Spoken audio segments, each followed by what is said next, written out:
Here's a quick podcast for all you true crime fans. The case of the missing Reeses. It was me at the store with my mouth. Motive? They're Reeses. What was I going to do? Stop myself? Tune in next time to see if I do it again. Spoiler, I will. Wow, that had everything. Reeses, suspense, Reeses. Last podcast on the left is all about the facts. So when Southern New Hampshire University came on as a sponsor, it was time to do some research. Turns out they offer more than 200 online degree programs, and get this, criminal justice and psychology are some of the most popular. Classes have no set meeting times, and tuition rates are some of the lowest in the U.S. Want to learn even more about SNHU? Visit snhu.edu/last. Hey, what's up, everyone? How are you? Last podcast on the left here with you. We have some big announcements about live shows. Many big announcements. Yeah! We're going to be coming to many cities around the United States this summer, including visiting a couple of the states that we were number one in that poll that was done not too long ago. And the first state that we're going to be going to is Arizona. Awesome. Yeah. We're going to be coming to Phoenix, Arizona. We're going to be playing the Van Buren. Tickets are on sale right now. That show is Thursday, June 28th. Then the very next day, we're going to be flying to Boston, Massachusetts to do the Wilbur Theater. And then the day after that, we're going to be flying to Philadelphia, Pennsylvania to do the Trocadero. So we're definitely just doing a triangle tour of America, which I don't know if we're calling it that, but we can't wait to fucking be there. I think we're going to call it Hangover in the Sky Tour. Yes. Yes. And then on July 6th, we're going to be doing Revolution Hall in Portland, Oregon. Awesome. Finally going to go back to Portland. Yes. And it won't be covered in snow this time. Very good. Love Portland, though. And then finally, our last big show, our last big venue show is going to be in San Diego, California at the Balboa Theater on July 20th. That's going to be during San Diego Comic-Con. And we're also going to be appearing at the Bumbershoot Festival in Seattle, Washington at the end of August. We hope to be adding a few more shows to this year. That's definitely not the end of it, but that's what we got for the next couple of months. So go to lastpodcastontheleft.com to buy tickets to all of those shows. Come see our wares and sundries, and we hope that you are duly entertained. And if not, I don't know what to do. Hail yourselves, everyone, and enjoy this episode of the Last Podcast on the Left. Hail Satan! There's no place to escape to. This is the last podcast On the left. That's when the cannibalism started. What was that? Man, oh man, it is hot out there. Oh, yeah. Man, I am in fucking... Weather talk. Let's do some weather talk. I tell you what, I am in a central Florida city right now. Ooh. It is 1:02 outside. Wonderful. And it is slowly but surely becoming 1:02 inside. I am in a bathing suit. I am slick. You are. To the touch. I can see that. Look at me shake my flaps. Wonderful. How was the Red Lobster? Was the Red Lobster good? It had a police line around it, so I didn't go to it. All right. So I went to a place called Good Value Restaurant. Very good. Welcome to the Last Podcast on the Left, everyone. I am Ben Kissel with Marcus Parks. Hello. We're here in New York City, and as Henry has already alluded to, he's in beautiful, sunny Florida. I'm in the birthplace of Johnny Thunders. Oh, really? No shit. Yeah, and also, this is where the plane crashed that killed fucking Ozzy's guitarist. Oh, Randy Rhoads? Wow. Yep. That's all they have to say about this place. You know, also, a lot of music it has history. the Watermelon Festival. Each one keeps saying, like, you gotta be here for the Watermelon Festival. And I was like, when is it? They're like, not anytime soon. Right. Like, oh, good. Well, then I won't be here for it. All right. Well, today's episode, this is a long time coming, and I am personally extremely thrilled to learn more about the murder and the life of Tupac Shakur and Biggie Smalls. We're talking Tupac and we're talking Biggie. Yeah. So the 1996 murders of gangster rappers Tupac Shakur and Christopher Wallace, a.k.a. Biggie Smalls, a.k.a. the notorious B.I.G., have generated conspiracy theories beyond imagine, blaming everyone from the reasonable to the ridiculous, the LAPD, to Oprah. What? And it's about time somebody brought fucking Oprah down because when she orchestrated the murders of the notorious B.I.G. and old Tupac Shakur, she took a step too far as I'm concerned. She used to have little people on her show bowling each other. Well, Oprah's the only one that could get away with it. That's what I would say. Well, the reason why these conspiracy theories exist in such a numerous fashion is because of two reasons. One, these two artists were beyond beloved in their time and have only gotten bigger since their deaths. So there's a lot of emotion here to deal with when it comes to fans. There's a lot of conspiracies about the murder of Biggie and Tupac, mainly because, what you said, where we've seen in the past, where there's a lot of emotions, there are a lot of conspiracies because people want to know why. Like, why did these people get murdered? These people I love. There's got to be some kind of thing that led up to this. And also, these guys are surrounded by some of the biggest bullshitters that you've ever seen. They are all. Everybody knew Pac. Everybody. It's like every interview, every doc about them has the same. We're like, I knew Pac. I held his guns in a basket for him one time in Sacramento. And you're like, you don't know anything about him. Well, that would require a fair level of friendship there if that did happen. Well, unlike, say, like the murder of John Lennon, the murders of Biggie and Tupac are officially still unsolved. But unofficially, what many people don't know is that it's more or less known who was behind each separate murder and who pulled the trigger in each case. I heard it was Oprah. Yeah, she could get out from under Stedman. Got her fucking ass. Good job. You did it. In both cases, there was motive and there was means. But like the vast majority of things that end in murder both are fantastically stupid. And maybe that's why people have been reluctant to accept the truth. We want the deaths of our heroes to mean something. But unfortunately, sometimes death comes just because you weren't paying attention to what was going on around you. And it seems like that's exactly what happened here. You got to be careful who you surround yourself with. I feel like one big lesson I've learned from this story is that you got to pick your friends carefully and your enemies even more carefully. That's true. Yeah, I think I've made a horrendous mistake just judging by the glisten coming off your body right now that I'm forced to stare at as you wear a bathing suit in a Florida hotel room. Yeah, man, I'm a great fucking enemy because no matter what, you tussle with me, you get the grease. Grease comes on you. I don't want the grease.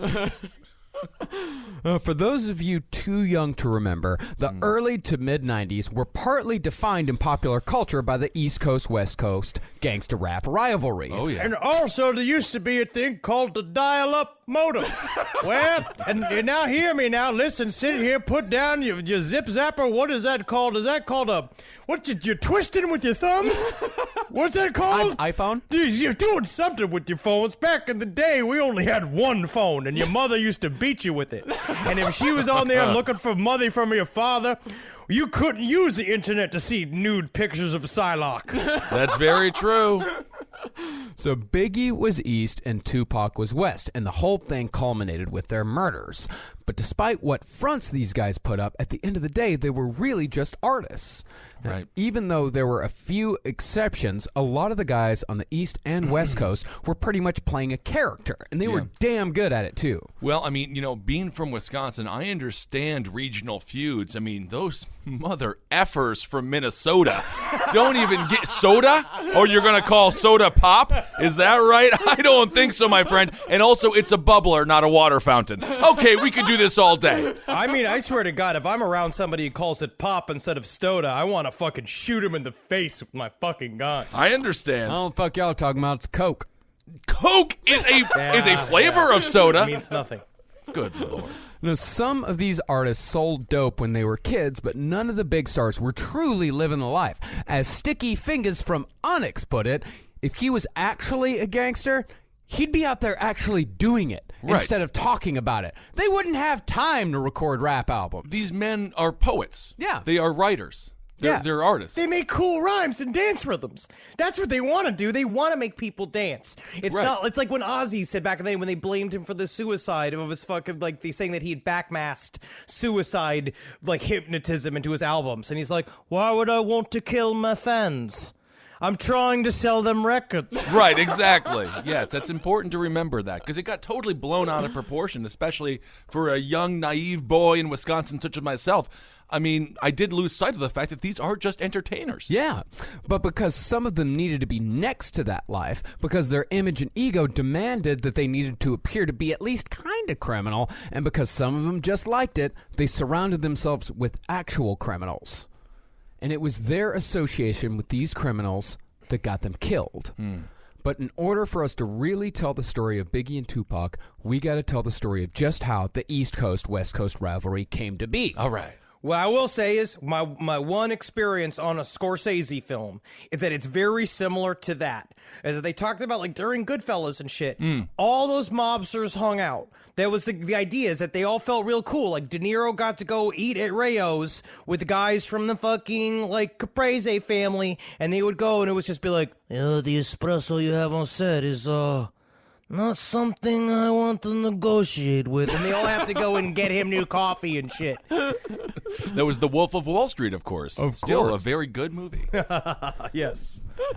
But before we get into the history, let's acknowledge our sources today. Okay. The first is Murder Rap by Detective Greg Kading, who was the lead detective in the Biggie Smalls case when it was reopened in the late 2000s as, no shit, Operation Wrap It Up. It is on theme to be punny when investigating rap, I guess. A little wordplay in there might be suitable for the name of the investigation, but at the same time, leave the humor to the comics. Operation Wrap It Up also sounds like one of those mobile DJ booths that goes to play at bar mitzvahs and shit. Our other source today is the fantastic book, Original Gangstas, The Untold Story of Dr. Dre, Eazy-E, Ice Cube, and Tupac Shakur and the Birth of West Coast Rap by Ben Westhoff, hailed throughout the hip-hop world as painstakingly researched and accurate. Okay. It's an awesome book. Yeah. I keep getting sucked into stories that don't matter to the episode. I was deep in it. It's great. Yeah. You should check it out. Now, I will actually say reading this book made me a little less apprehensive about tackling this subject matter. For an example, I will read a small excerpt. All right.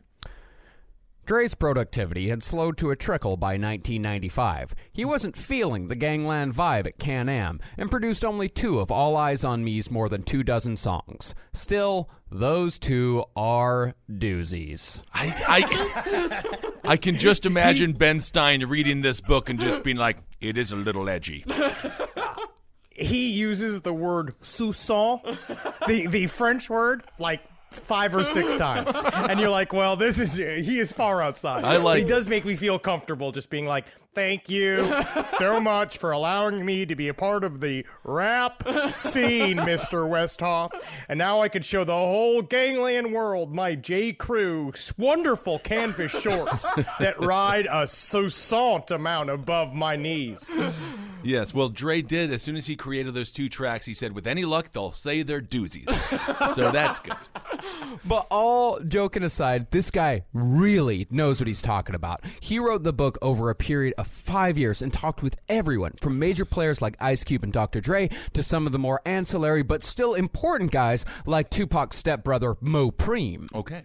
And I am very thankful for this book, as this is admittedly a genre of music that it could be said that we're not necessarily well versed in. Speak for yourself. I don't really speak the rhymes of the street, but I feel them in my bones, and I do understand because I'm from the dirty streets in New York City. I've saw the streets that Notorious B.I.G. rapped about. I walk those streets. I put on my little pump-up shoes in those streets. Yep. And so it's nice to be back in it, man. You're not. No, you're from Queens. Biggie was from Bed-Stuy, Brooklyn. That's like a 45-minute drive away, if not an hour. It's just... You just take their stores and you flip them to the other side. Yep. That's what I would say, and that's what I was. We had a lot of just fat guys washing porches, just different skin color. Different things there happening. Tupac's Changes, very significant in my life. Yeah. Dear Mama, wonderful song. I had the best of. And indeed, it was very good. Oh, yeah. And I Best put it of. in my Super fan had the best of. Yes, that's right. And I put it in my Discman, my CD changer, and it could play in my Thunderbird because it had shock absorbent. It had a shock absorbent technology.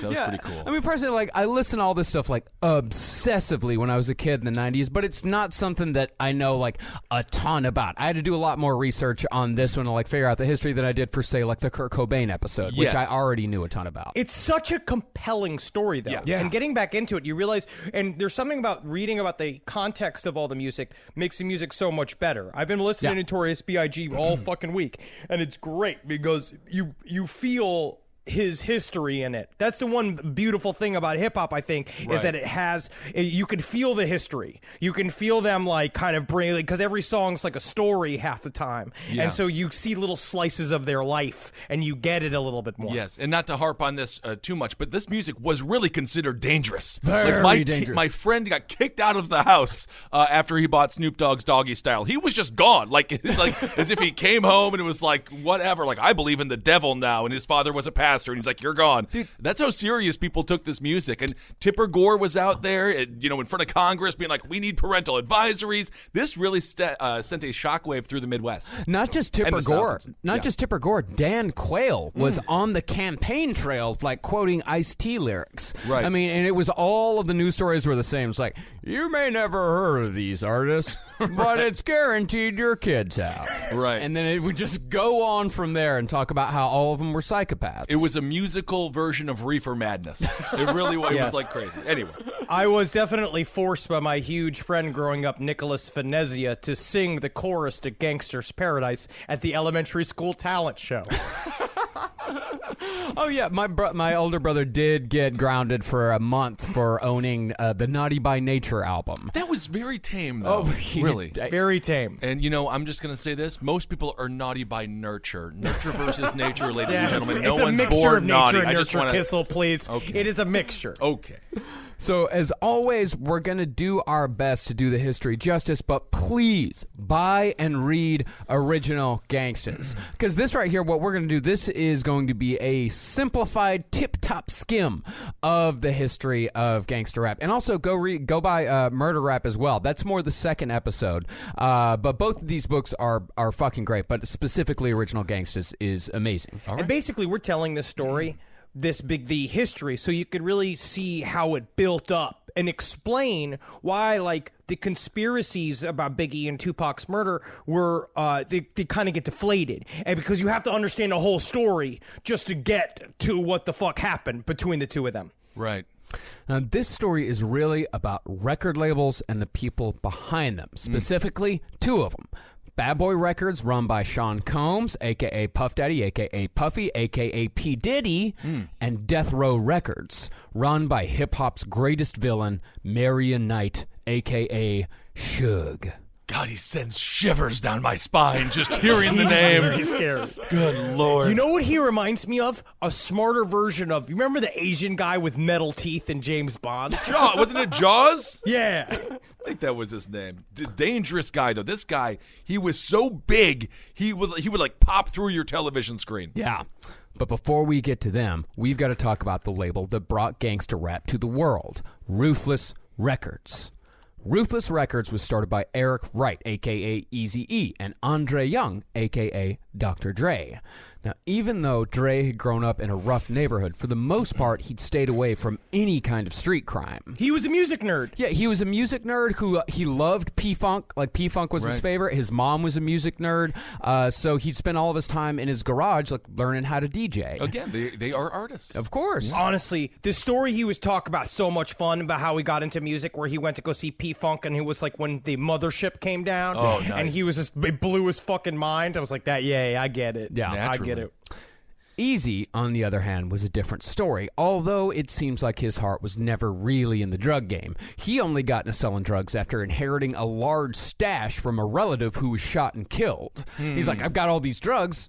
might as well sell them. I am surprised the government didn't come and take 40% of those drugs in an inheritance tax. Just be like, I'm sorry, we will need 40% of that. That's a very hot take on inheritance tax, Kissel, and I really appreciate it. Thank you. When that stash ran out, Easy continued to hustle. But without a big pile of free drugs to back him up, Easy found the business was a bit more of a life-threatening hassle than he was willing to put up with. Absolutely. He was also tiny, man. Yeah. And when you're tiny, you gotta be so much tougher than everybody else. And it's just not the same. You guys don't understand what kind of fucking tornado, how I have to wild out anytime I want to get anything done in this life. Wild out like when all those teenagers made you impersonate Chris Farley before you could get on the train here in New York, and you did it? I used my skills as a performer. To do that. Okay, Yes. and that's more of a testament to my talent and quick thinking, Right. which also Eazy-E had to have in order to survive the hard streets. Yes, he did. And yes, being a drug dealer, it's not very lucrative. It's a lot of work. It's weird hours, and you're just around horrible people. Yeah. So instead of selling drugs, Easy decided to go with his real passion, hip-hop. And the perfect person to pair himself with was Dr. Dre, who was already starting to make waves as an innovative producer even as a teenager. Wow. Although it must be said that early West Coast hip-hop was a hell of a lot more innocent and goofy in its infancy. This is an excerpt from an early Dre-produced track called Monster Rappin'. Oh. Dracula and Frankenstein will always be friends. The relationship will last to the end. I'm telling you something that I know for a fact. If you mess with the crew, Frankie, It's kind of cute. It's awesome. Why didn't music end with that song and begin with that song? That is a great tune. But what really surprised me upon reading the book was that how a lot of gangster rap started with parody rap. Yeah. And then it was all boosted by Weird Al. Weird Al's success with Another One Rides the Bus was a part of the thing that helped make gangster rap happen. God, I love it. Because Weird Al was he was from right north of South Central LA. He was like from Linwood, or right north of Compton. So like Weird Al was like kind of a neighborhood guy. That's So funny. Another One Rides the Bus came out, and so they started another one of the really weird ones was called Rappin' Duke, and it was a guy rapping as John Wayne. Hey, all right. Yeah, and actually that song was name checked in Biggie's song "Juicy" as like talking about like, look at how far we've come. We went from Rappin' Duke to this. That's so funny. Because the whole song's about like rags to riches. That's why it's Right. such a great fucking song. Great. I like that. Man, that monster song is in my head. Oh yeah, Dracula and Frankenstein will always be friends. I will keep that in my heart forever. Yeah, absolutely. Monster makes you think of Monster Squad, that great children's film there. Yeah, and that's not the extent of Dre's goofiness. Before gangster rap was electro rap. What we just listened to was more like electro rap. And Dre went all in with his first group, World Class Wreckin' Crew. Nice. Their first photo shoot featured Dre wearing eyeliner and a sequined, form-fitting, cream-colored jumpsuit, complete with a stethoscope to really drive the Dr. Dre point home. I get it. It was during glam time as well. So it's like the 80s glam rock was also big. Right. And so everybody was doing makeup. And so his buddy kind of convinced him to put on this outfit. They made this like doctor's uniform for him to wear. And the whole time is like, I don't like this. He's like, no, everybody's into this shit, man. Meanwhile, he comes out of the dressing room in a full lace fucking like suit. And Dre's like, we're going to get fucking murdered when people see this shit. They looked pretty good, though. Well, the style in L.A. back then was much different because dudes from New York would come to play in L.A., like Run DMC would come, and, you know, it's Run DMC. And then they'd show up in L.A. and they'd go to the clubs in L.A., and everyone was wearing, like, these form-fitting, like, suits. Everyone looked like an extra from New Jack City. Okay. Like, so they were, like, they dressed, like, super nice, and New York was just like, I don't know about this. Well, New York had the fucking Gilligan's hat, big glasses, and dookie ropes. Because the big thing was like the dookie rope is what made him like a very specific. It was a very specific New York style. Those are the big gold chain necklaces that you're talking about that look like WWE ropes. Yeah, it's called dookie rope. I didn't realize that. I didn't realize that either. Yep. Is this a Zabrowski joke? No, it is not. It is in the book. It's called. They call them Dookie ropes. All right, I laughed quite a bit when I and then I looked up how to purchase a Dookie rope for myself, and they are still for purchase. But the problem is I have so much back and chest hair that chains always get caught in them. The Polish problem. This podcast is brought to you by Squarespace. Squarespace is an all-in-one website platform that helps you stand out online. Yes, that's right. You don't have to smash your face with a hammer. You can just start a business. It's got everything you need on Squarespace, from securing your domain to building a professional site and showcasing your work all in one place. Let's say you want to show everybody how you can carve your ribs out of your lower abdomen so that you look more like a Ken doll. That's amazing. You can bring your vision to life with AI-powered design or curated templates, plus flexible editing tools that help you create something that truly reflects your style, especially if you are somebody that is trying to corrupt the young men of America. That's what Squarespace is really going to help you. Squarespace makes it easy. It makes it easy for you to put all that together, and you just go to Squarespace and do it all. Thanks, Braden. Head to squarespace.com/left for a free trial. And when you're ready to launch, use offer code LEFT to save 10% off your first purchase of a website or domain. Is there anything better than a summer evening outdoors? Enjoy your space to the fullest with new greenery from Fast Growing Trees. I love a big, thick bush. Fast Growing Trees is America's largest, most trusted online nursery, and they can send me a big, thick bush any time of the day. It arrives at work. It arrives at my car. I can pinpoint on a Google map where it is. Send me a big, thick, brown bush. And they send it immediately when they have it, because sometimes the shaver comes to town. I remember one time I ordered a cherry wood tree from Fast Growing Trees, and my God, I couldn't cut it down no matter what my father told me to do. I had to lie to him about it, and next thing you know, I became the first president of the United States of America. And even you can become the first president of the United States of America with Fast Growing Trees. Right now, get up to half off select summer planning essentials, plus get an additional 20% off your first purchase with code LEFT at checkout. That's an additional 20% off at fastgrowingtrees.com with code LEFT at checkout.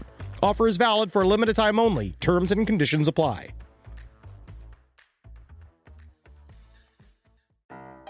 Hey there, everybody. Is your cell phone bill too much money? Are you getting that bill and you're like, hey, what is this? I can't believe for what?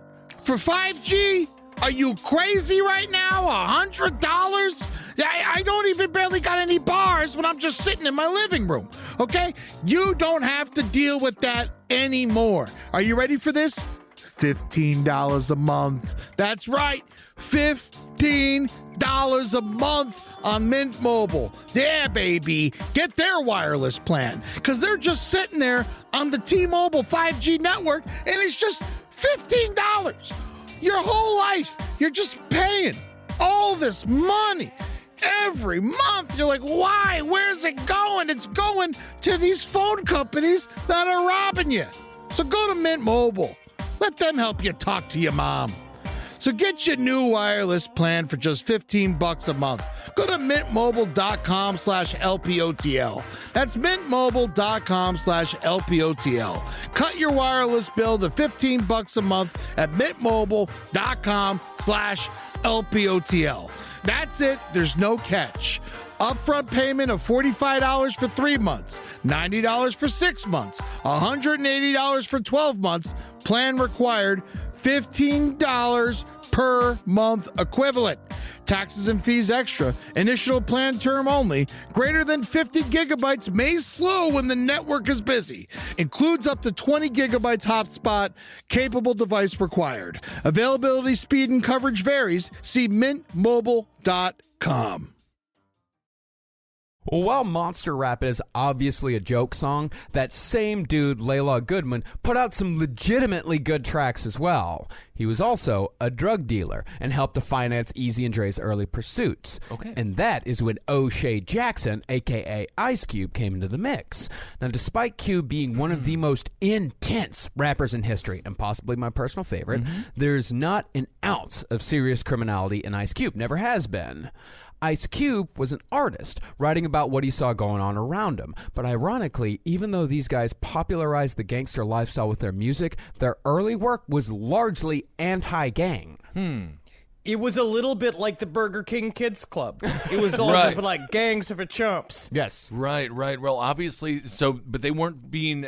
How successful were they with this more innocent rap? Not Successful. No. Okay, so Definitely not. No. the market wasn't there. At the time, they kind of had to work clean because they were working out of roller skate rinks and all these like kid clubs. Because they were saying like how the roller skate rink was kind of like the first way that kids could go and like hang out with a group of their peers, Right. without like there being booze and drugs and shit. So they would have to be kind of innocent. But they said that shit would get wild. That they were like all of a sudden 2,000 kids would show up and like one owner of a roller skate rink like told Dr. Dre like, you better understand that if you don't rock this fucking joint tonight, these children are gonna rip this place apart.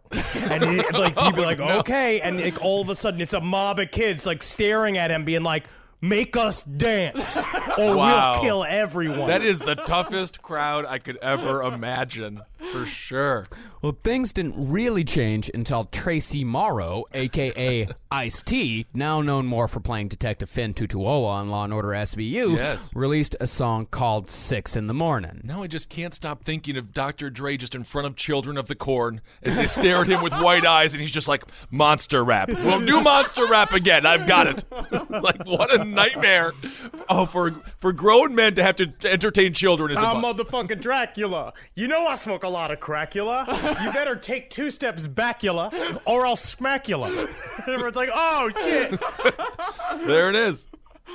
The song 6 in the Morning was so named because 6 in the morning was the time that big fucking tanks driven by LAPD officers would routinely break down the doors of houses suspected to be drug dens.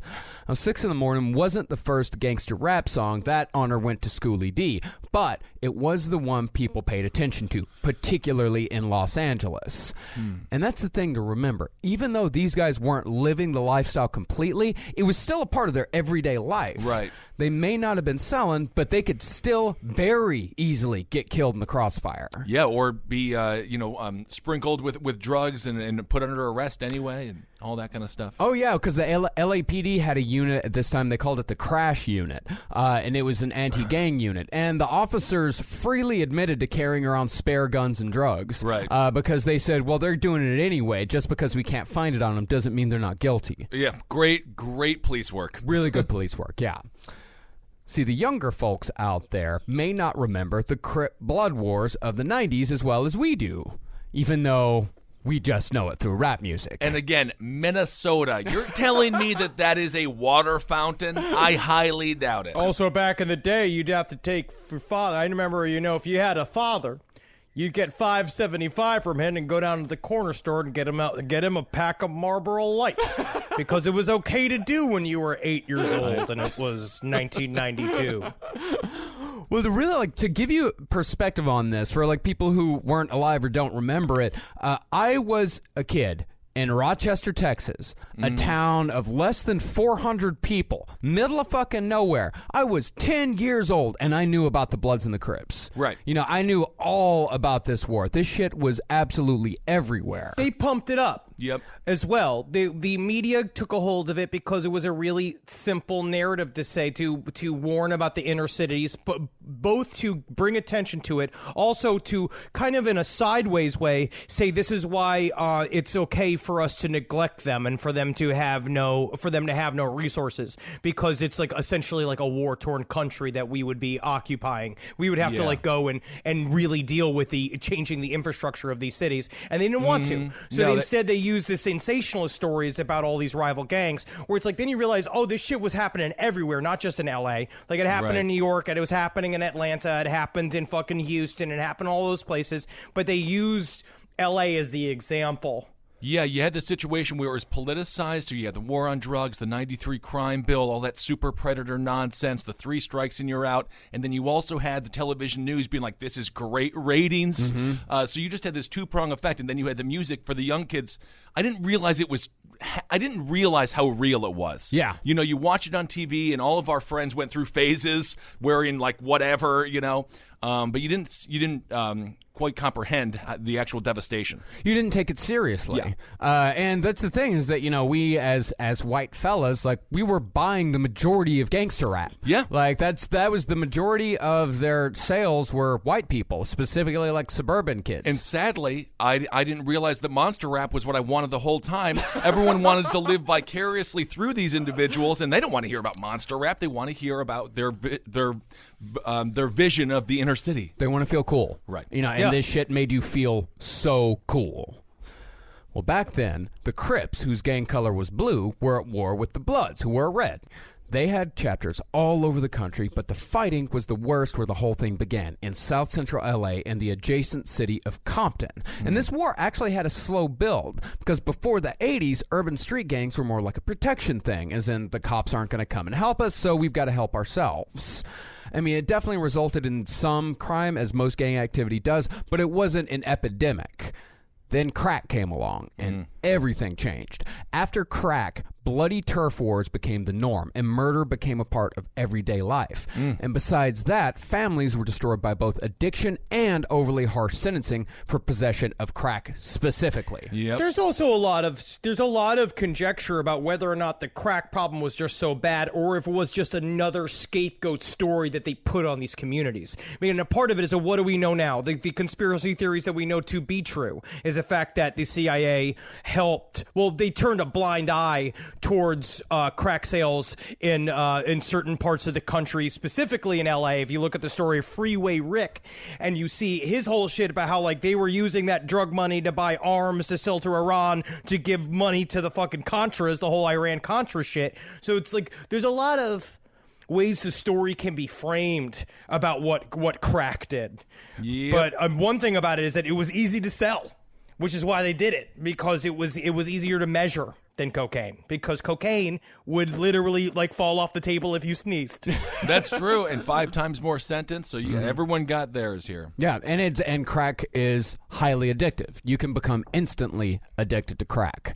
It's the perfect drug, as far as like selling goes. Sure. And even if you didn't want to be a part of the drug trade in these neighborhoods, a lot of these kids growing up, they didn't really have a choice. Right. I mean, if one or both of your parents are locked up, I mean, how else are you going to survive? Especially you have to take care of like younger brothers or sisters or other members of the family. Sure. Like, just for an example of like how violent this really was, there were 85 murders in Compton in 1987, a town with a population of only about 93,000. To put that into perspective, if New York City had that same murder rate, we'd be looking at 7,200 bodies.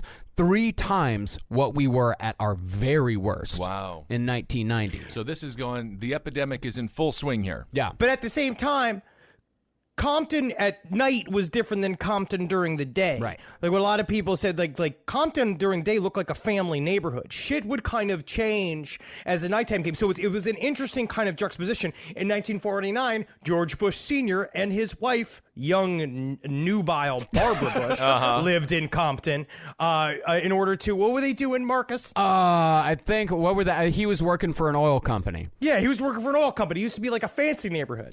Well, when things fell apart, it's in that environment that Dre, Cube, Easy, and a couple of other guys named MC Ren and DJ Yella started a group called NWA in order to talk about all this shit in a real, meaningful way that people could relate to. Right. See, before this, musicians and gangs were totally separate. Like, for example, one story told in Original Gangsters had a gang actually calling a timeout during a backyard brawl so the DJ could go home.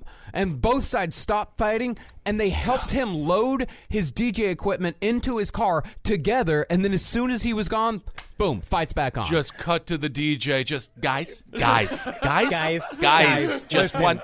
these records are very fragile. I understand there's a lot of beef being slung around, but can we take a pause in the Taco Bell moment here and let me get my stuff? And then everyone goes like, hold up, because it was in the street rules that you don't fuck with the DJ. Yeah. And so it's so much fun.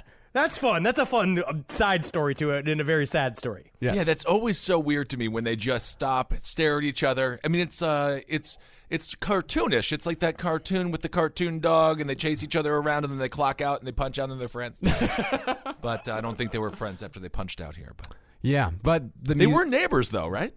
Who? The dog and the...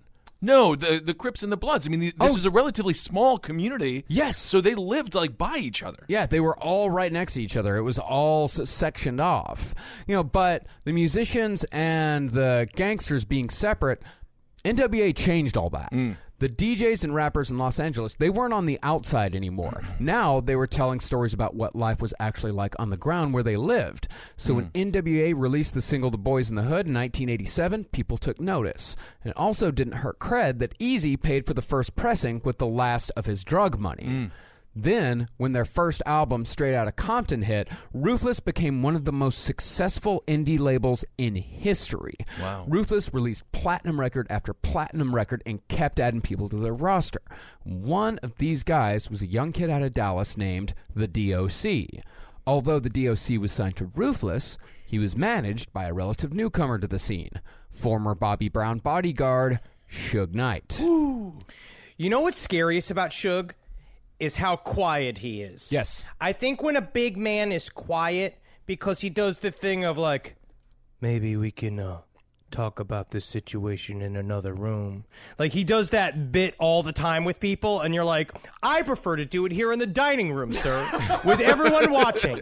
And also, like, because Kissel's a big man, but Kissel's a loud big man. Yeah. Which means you see him coming, and that technically makes you, like, less dangerous, because you can get away if you decide to do your fucking tornado fist swing to take out a room, because that's your goon squad move. The Streets of Rage. That's the Streets of Rage move. It's Final Fight. Final Fight, and that's a great move. Yeah, and that guy was the mayor. Was he really?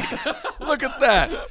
So these guys, I mean, they were real entrepreneurs, though. Yes. Right? Like, the fact that, how many people did Eazy employ at this point, like, in his early 20s? Well, Eazy also got help from Jerry Heller. Okay. But still, I mean, these guys were entrepreneurs, absolutely. And Eazy-E, though, at the time, was like, we'll find out. Eazy took care of himself more than anybody else, and he got the majority of the money, which kind of was like one of the first things that fucked up all of their relationships, because Eazy, like, they all signed these old, like, Temptations deals, like, from, like, the 1950s, where they signed away all their rights and nobody made any fucking money, but Eazy hooked up with fucking Jerry Heller early and figured out how to get, like, he gets the 75% chunk. Wait. Are you telling me, like, money problems affected friendships? Yes. Are you telling me that? Now I've heard it all. Well, back to Suge. Suge, so named because his childhood nickname was Sugar Bear, was... That's a nice way to put demonstrative monster. Can't get enough of that sugar, Chris. Now, Suge was another guy who grew up in Compton but wasn't involved in any gang activity. He was a star defensive end, good enough to play 2 games for the Rams as a scab during the players' strike. But this is also telling to the type of person Suge is. The reason why he stopped being a fucking LA Ram was because he skipped training camp in order to go stalk his ex-girlfriend. He let his weird rage let him lose his whole fucking career that he spent his whole life trying to get. Now, if you couldn't tell from his work history, Suge Knight was and is a fucking huge, intimidating dude. 6 foot, 2 inches tall, going about 260 pounds. I like him. I like you, Suge. I've always supported you. He's the Mike Myers of rap producers. Yes. Just constantly lurking behind a tree, and you feel his presence, but you never see him. Now, Suge regularly used his size to his advantage throughout his career, with one of the most famous incidents happening right at the beginning. In 1989, Suge started a music publishing company that helped to secure royalties for artists. One of his first clients was Mario Johnson, a.k.a. Chocolate, who worked out of Texas. Chocolate was the one who actually wrote Ice Ice Baby, performed by Rob Van Winkle, a.k.a. Vanilla Ice. Oh, yes, Vanilla Ice. I remember him. Say, when the name broke, Rob Van Winkle, that really hurt.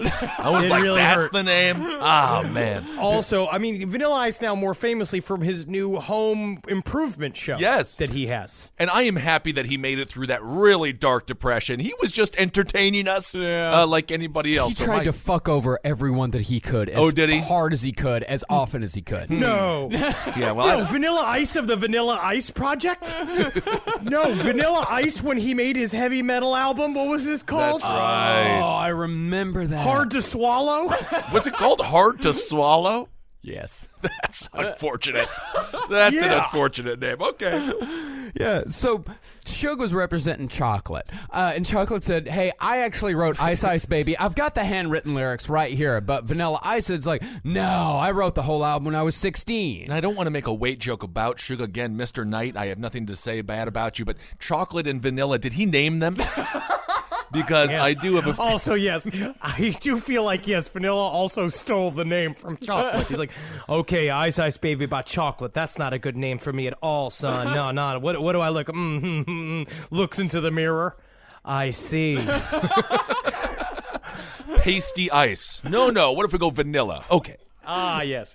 So Vanilla Ice was claiming all the credit. He was keeping all of the royalties, and he wasn't paying up at all, which isn't surprising considering how he also claimed he owed no royalties to Queen for using the bass line from Under Pressure because his bass line had one extra note. Yes. You remember that clip? I You see, do. no. Yeah, man. You see, it's that their song is dun dun dun dun dun dun, dun and my song is dun dun dun dun dun dun dun dun dun dun. See, it's totally different, man. Totally different. He'd said that with a straight face during a television interview. That was Behind the Music they were talking. That was a great series on VH1. Behind the Music was so awesome before we were saturated with all this stuff we get now. But So the story goes that Suge Knight and a couple of dudes broke into Vanilla Ice's hotel room, took him out to the balcony, and dangled him over the edge by his ankles until Vanilla agreed to pay up.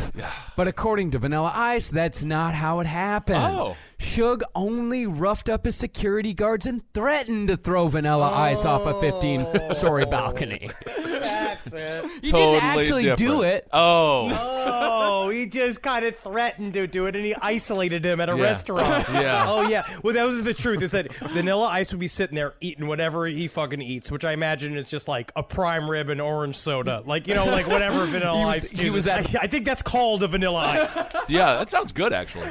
And so he'd sit, like, eating dinner, and he said, Suge showed up, and he was like, because Vanilla Ice also had a bunch of bodyguards. And he was like, I was sitting there with my bodyguards, and then they disappeared.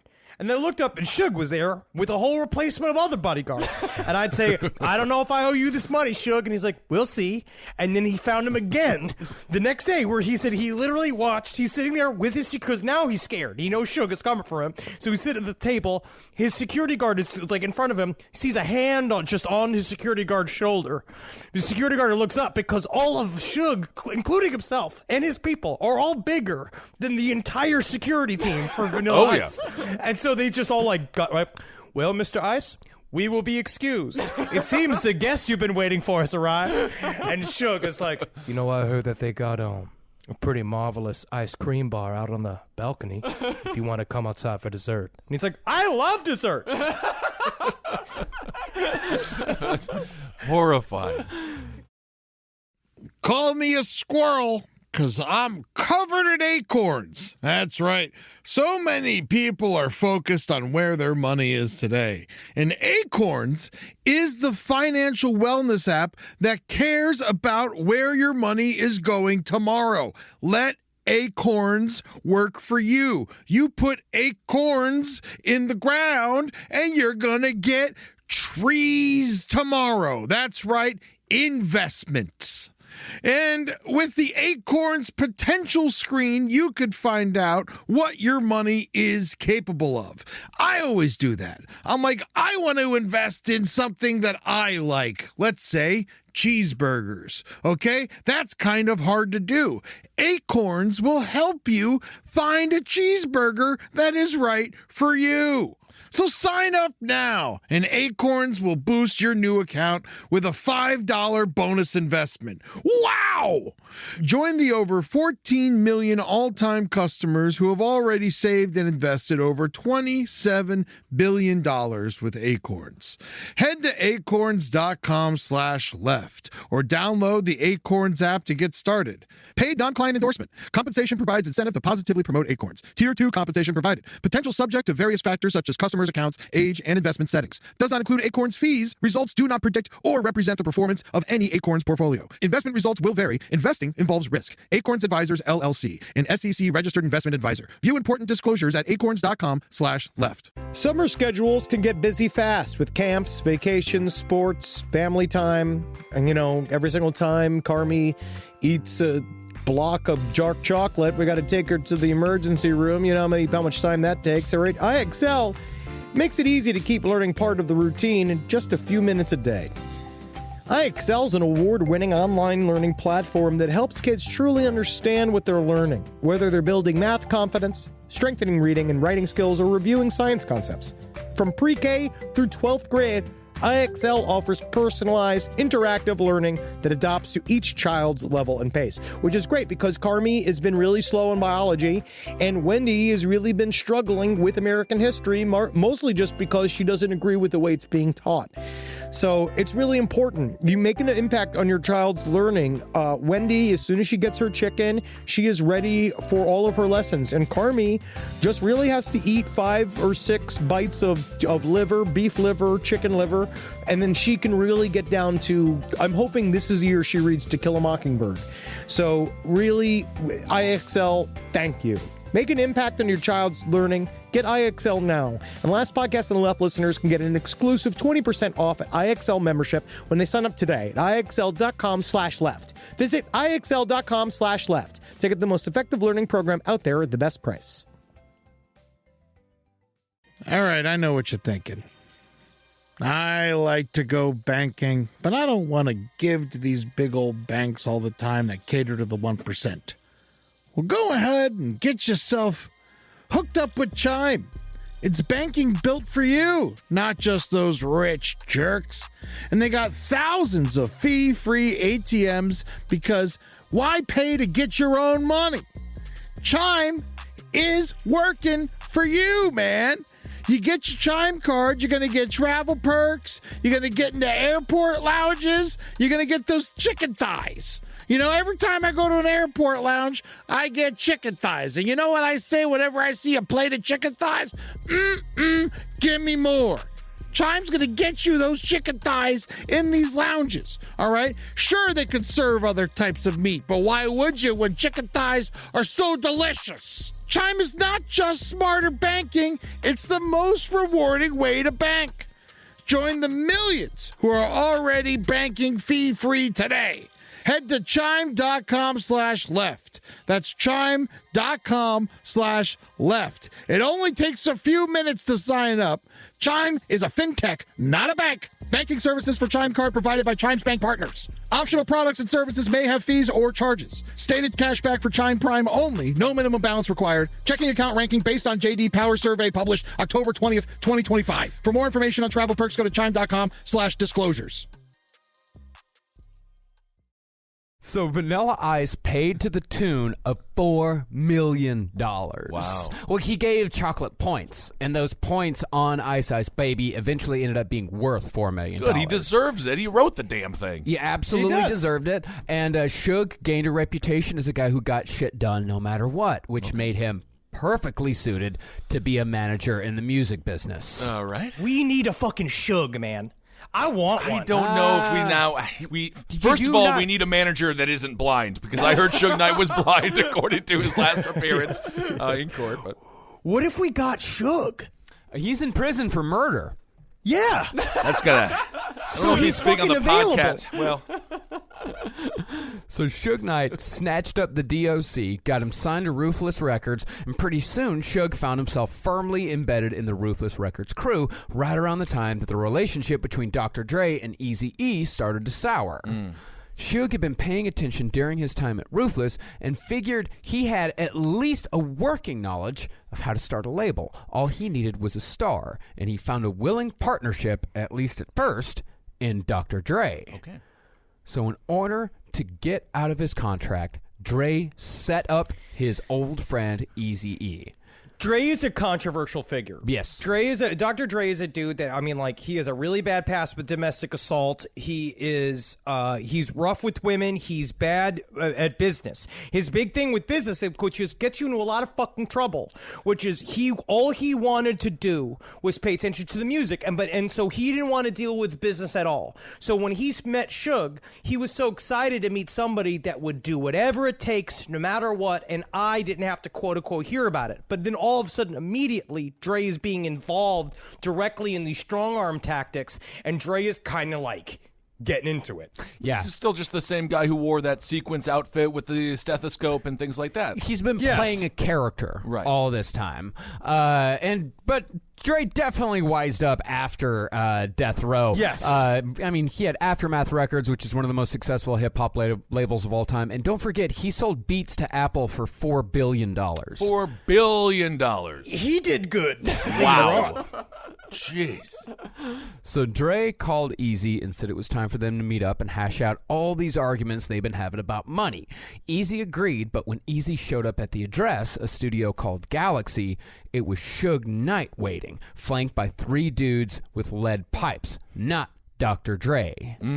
Suge and his henchmen led Eazy-E to a soundproof room, sat him down, and brought up a rumor Suge had heard that Eazy was planning to take him out. And there is actually some truth to this one. Again and again, throughout Suge's career, more people than just Eazy were scared enough by what Suge Knight was capable of to kind of toy around with the idea of, what if we just killed him? I'll tell you, man, if you are not a licensed plumber and you have a lead pipe, that's scary. That's very scary. Because like first of all, very how'd you scary. get it? Yeah, how'd you get it? How you getting a lead pipe? Right. Because I don't know where you just loose find a lead pipe. No also, idea. are you not afraid of the poisoning? Think about because it can make you very sick. It can. And none of these guys are thinking about their retirement. That's one thing I will say about gangster rap is that no one's thinking about a 401k. No one's talking about health insurance. And I think they should have. Yeah, perhaps. Yeah, lead pipe, I just immediately think of my knees just shattering. Yeah. And it seems pretty brutal. Yeah, it's immediately terrifying. Yeah. That's the effect of it. That's why you have one. So largely, what you hope is, I'd like to think with a lot of these guys is you do this so that you don't have to use them. You just be really scary so somebody will do what you say without having to murder them. Well, whether Eazy actually planned to kill Suge Knight or not, it was more of just, it was a brainstorming idea. Eazy wanted to kill Dre. Suge Knight. Oh, he wanted to kill Suge Knight. Yes. Oh my goodness. Suge was the problem. Yeah. Because Suge was the one with all. Suge grew up with a group called the MOBs, or like the Piru. I believe that they were Bloods. No, the Pyru is just another word for blood. It's the same. Blood just won the brand war. They're just different. Yeah, like the Pyru and all that kind of shit. They all have a lot of different names. There's many splinter groups in the gang life. There's a lot of different affiliations and shit. So like Suge actually had people, and Eazy-E like knew that and got very scared. And so if you want to, he's the dangerous one. All right. You got to get rid of Suge to get rid of the problem. Okay. Well, either way, Eazy-E told Suge to fuck off.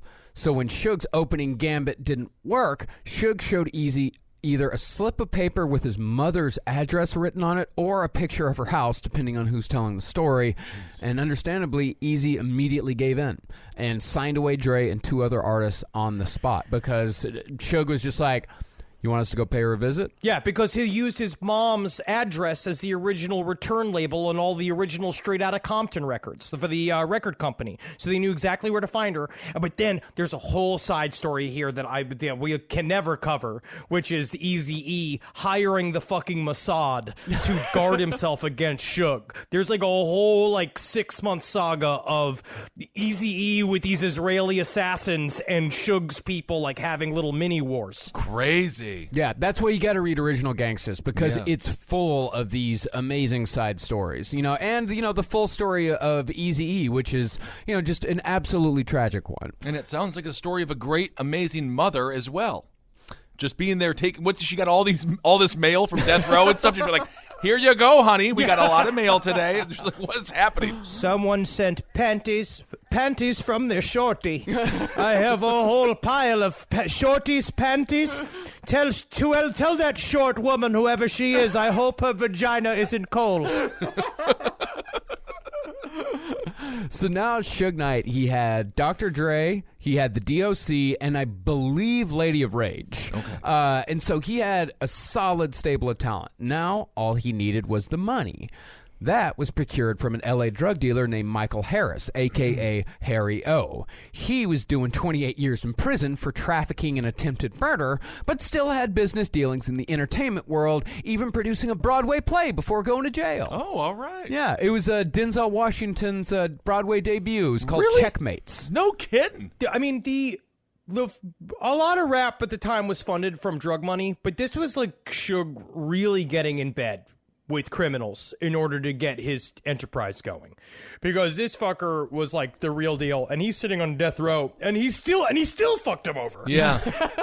I remember that, though, when Stephen Sondheim was involved in the drug business as well. Yes. It happened to a lot of people. So Harry O put up $1.5 million for a 50-50 partnership in Death Row Records, fronting the capital for what is arguably one of the most successful and well-respected hip-hop labels of all time, if not one of the most short-lived. And controversial. Very controversial. Yep. Now, besides just showing up with Dre, Death Row also took a chance on a 19-year-old kid named Calvin Broadus, a.k.a. Snoop Doggy Dogg, as he was known at that time.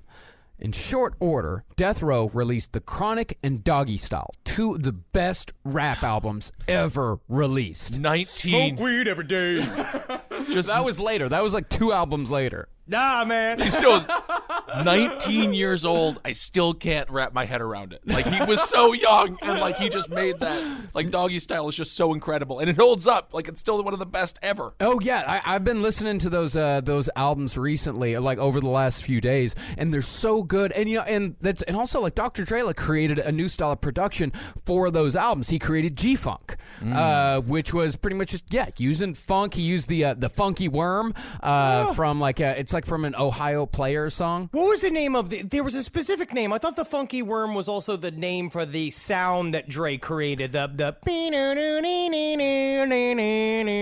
that's what I'm talking about. Yeah, that's the funky worm. Yeah, Man. That is a funky worm. My God, I'll never forget. You know what's also fun? A theremin. Germany. That's what I would have put in. We went to Germany when I was in 7th grade, and they were playing Snoop Dogg's Doggy Style, the video where they were all playing beach volleyball, and for some reason the girls didn't have any tops on. But in America they blurred it, but in Germany they didn't, and that was fun. I think that was the video for Nothing But a G Thing. Could be. If I'm remembering correctly, that was the one that they did together. That was kind of made Snoop a bit of a breakout hit, and Snoop Doggy Dogg Doggy Style was I think still holds the record for fastest selling debut album, because he was already a star before the album even came out. Yeah, wow. Yeah, dude. That's why our boys fought in the war. Absolutely. So we could see them titties bumping up and down while they're playing volleyball, and I appreciate that. And I appreciate our boys. Memorial Day wasn't that long ago. Absolutely. I just want to say thank you for your service. Absolutely. And fairly good at volleyball, too. Yeah, pretty good. Yeah. In the same year that saw the release of Doggy Style, also saw the founding of the Yin to Death Row's Yang. That was the year that Sean Combs, a.k.a. Puff Daddy, founded Bad Boy Records here in New York City. New York! There it is. It's closer. Yeah. Yeah, all right. Cheesecake. Yes, Cheesecake. Junior's Coney Island, Cheesecake. man. Forever. When he made the band, go get him Junior's Cheesecake. I'm West Coast now, though, so I can't really represent as hard. That's right. Yes. We must be represented in the East Coast by a guy from Wisconsin and a guy from Texas. I like Biggie. Yep. Puffy is, as Ben Westhoff points out, a complicated character. Even though he eventually became cuddly enough to co-host on Regis and Kathy Lee, he grew up the son of a Harlem drug kingpin named Frank Lucas. However, Puffy wasn't into the criminal life himself. He was a music guy, most notably working as a backup dancer for Heavy D and the Boys in the 80s. Oh, they were great. Yeah. But he was still an organizer from a young age, but even his early work actually resulted in tragedy. In 1991, Puffy organized a charity basketball game at Cooney featuring Heavy D, Run DMC, and Boyz II Men as the stars, among others. They even had a guy from Belle Biv DeVoe. Really? And they were playing basketball? Yeah, charity basketball game. No kidding. So the venue held 2,700 people, but when the day of the event came, 5,000 showed up. Boys to Men are there. Yeah. Yeah. In the ensuing That chaos. was my first record. Boys to Men it was great. Boys to Men, really? Boys to Men was great. That was my first album I ever purchased, Boys to Men, because I like seductive songs. For some reason, as a little boy, my favorite songs were The Lady in Red and with the Down on Bended Knee. Like that song quite a bit. Oh, of like course. soft R&B hits. I would listen to a lot of that while I'm splashing my body with Jupe right before class. Yeah. Man, Jupe. Jupe, Jupe great takes me cologne. back, man. Great cologne. So in the ensuing chaos that echoed tragedies like the Great Cincinnati Who disaster, which resulted in the deaths of 11 people, 9 died at Puffy's event and 29 were injured. Oh, man. Now, regardless, Puffy stayed in the music industry and got a job at Uptown Records, but was fired for being difficult and for pushing a certain gangster rap artist a little too hard, which gangster rap wasn't Uptown's bag, so they gave him the boot. But that rapper was a new artist from Bed-Stuy, Brooklyn, named Christopher Wallace, soon to be known as Biggie Smalls, then soon to be known after a lawsuit as the Notorious B.I.G. All right, the introduction. Now, Biggie was yet another guy who had gotten into a little trouble growing up, getting arrested for selling drugs in North Carolina after his mom had thrown him out. But by the time Biggie Smalls was 18, he had mostly put all that shit behind him. Like, he actually grew up, like, relatively comfortable with a very loving mother, far from the one-room shack with no food that he'd later rap about in the Rags to Riches anthem, Juicy. Okay. Now, according to his mother, Biggie Smalls was just his son Christopher's alter ego. But he was damn good at playing it. Yeah. She, at one point, I was watching an interview with her where she was like, I don't know if you can tell by looking at Christopher, but we never really didn't have food in the house. That is, that's hilarious. She's like the sweetest Caribbean woman in the world. Yeah. Yeah, Valletta Wallace. She's great. Her interviews are fantastic. She really is just a sweet, sweet woman, and she did not deserve any of the shit that she had to put up with. Yeah. So Puffy started Big Boy, released Biggie's debut album, Ready to Die, and pretty soon Death Row Records had very real competition in the gangster rap market. But that's not to say that these two labels were the only ones putting out quality hip-hop at the time. Every year of the early 90s saw a slew of landmark hip-hop albums. They call it the golden age of hip-hop. In 1994 alone, we got classic albums from Nas, Outkast, Warren G, Redman, Method Man, Spice One, the Beastie Boys, and my personal favorite from that year, Gravediggers. Ooh. Very on brand, Marcus. Yes. But it's Very, really very good. on brand. It's I fucking know, awesome. but it's got grave diggers in the title of it, which is what you like. That is a dream profession of yours. It so that makes speaks sense. to me. Yes, naturally. Yeah. But out of all these artists, the one that was arguably getting the most respect was Tupac Shakur. Now, Tupac was, to say the least, a complicated character, and that's putting it nicely. He is very, very complicated. He did a lot of bad shit, but then he did a lot of good shit. Yeah. In conjunction with Suge Knight, nobody did more to stoke the East Coast, West Coast fires more than Tupac, even though he was the first to die. And just like John Lennon, Tupac was concurrently a great artist and, at times, a fucking terrible person. Right. Now, in contrast to Biggie, who lived most of his childhood in the same Bed-Stuy brownstone with a stable, loving mother, Tupac's formative years were dirt poor, nomadic, and filled with hardship. Tupac's mother, Afeni, was a leader in the Black Panther Party in the 60s from the Bronx. His mom was a fucking badass. The way it started, her story, she was like deeply, deeply involved with the Black Panthers and like in a hardcore way, like planning bombings and shit. Yeah, she got pregnant with Tupac while she was out on bail from conspiracy charges stemming from a supposed plot to blow up department stores and police stations. But then I remember there's BS on all sides. Again, with every one of these stories in terms of, because the Black Panther Party was named by J. Edgar Hoover as the biggest threat to American society in the 50s, which it wasn't, because also remember at the same time our government was in the middle of the MK Ultra program and Operation Paperclip. Like all of that shit where it's like, you good work, good way to throw the spotlight onto other bullshit. Right. No, it was significant, though. The Black Panther Party is the reason why they have such strict gun laws in California. Governor Reagan, despite his Republican credentials, as soon as they got the guns, they're like, the wrong people have them. We better take them away. But right after Afeni got pregnant with Tupac, her bail was revoked, and she spent most of the pregnancy in jail and was released only a month before Tupac was born. And after that, Tupac's godmother was found guilty of murdering a New Jersey state trooper, but broke out of prison and fled to Cuba before her sentencing. Wow. And Afeni ended up marrying that woman's brother, Mutulu Shakur, and they lived happily as a family until 1981, when Mutulu was sent away for participating in the attempted armed robbery of an armored car that resulted in the deaths of 2 cops and a security guard. Okay. And after that, the family moved to Baltimore. And then Afeni turned to crack, and Tupac's life fell apart. But eventually, though, Tupac found solace in poetry and theater and attended the Baltimore School of Arts, which Afeni said actually saved his life. Nice. Yeah, I will say that the Nick Broomfield documentary, Biggie and Tupac, has been largely torn apart. It's like completely bunked. And It's also awful. fucking Nick Broomfield is an asshole. I hate Like, Nick what Broomfield. happened? What did he say in there? I hate Nick. He's the same guy that did the bogus Kurt and Courtney I see. documentary. He Yeah. did those 2 Eileen Wuornos documentaries. He's exploitative. He's pushy. He lies. He just omits things that don't fit his narrative all the time. Exactly. He's just a less charming Louis Theroux. Like, that's his biggest crime for me, is that he tries to do the Louis Theroux fucking model, but he can't do it. But he did have an interview with Tupac's drama teacher at the Baltimore School of the Arts. And what I do like about is seeing the other side of, like, how Tupac was a fucking theater kid at that time. And, like, the drama teacher just being like, Pac's smile could light up the Eiffel Tower. No one had a frown when Tupac was around, with his lovely dancing and his beautiful singing and his wonderful poems. That's so funny. Yeah.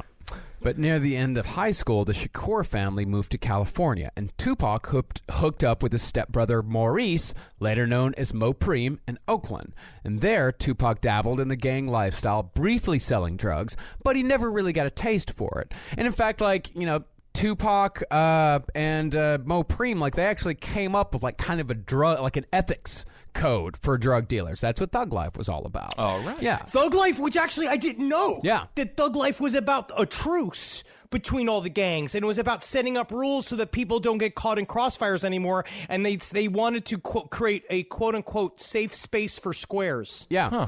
Yeah, and they wanted to make sure that, they didn't sell it to the wrong people, because Tupac could see in his mother, it's like, this crack shit, like, destroys lives. Right. So come on, guys, let's be ethical about this. Yeah, he lived it. They can't even do it to the fucking pharmaceutical companies, Right. and they managed to do it to these crack dealers for about 3 years.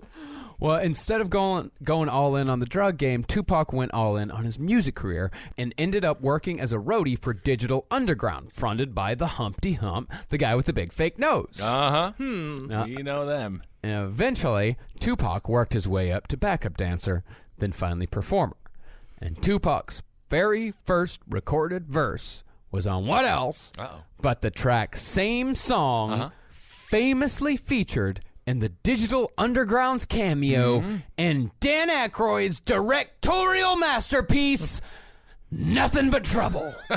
So it was like he was looking to start a rap career and a dance career, but when he went looking for it, all that he found man. Nothing but trouble? was nothing but trouble. Nothing but trouble? Wow.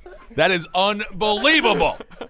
Now, although Tupac's verse isn't featured in the truncated movie version of the song, you can actually see Tupac being convincingly impressed by the organ playing of the judge, played by Dan Aykroyd. He does. Naturally. He does do good surprised eyes. Yeah. He does the, wow. And the music video that Marcus sent us is superb because Dan Aykroyd, he is in that thing. Oh, yeah. For some bonus Nothing But Trouble material, check out the video for Same Song, which is set at a drive-in screening of Nothing But Trouble and features cameos from Dr. Dre and Eazy-E alongside Dan Aykroyd, who inexplicably plays a member of NWA.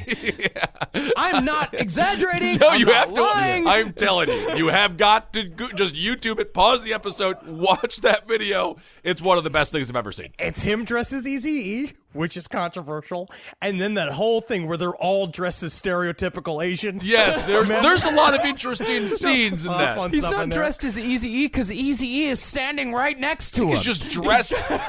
Man, Dan Aykroyd. He's just dressed in like, because NWA kind of had like a bit of a uniform, like they did the whole like black and white thing, and then later on in the song, because the chorus, the hook of the song is "Whole Wide World," same song, and so everybody, they're going all around the world. Tupac, like his verse is done like African dress. Of course, they do the aforementioned rice patty hats, and then they show Dan Aykroyd, who's dressed as a bagpipe player.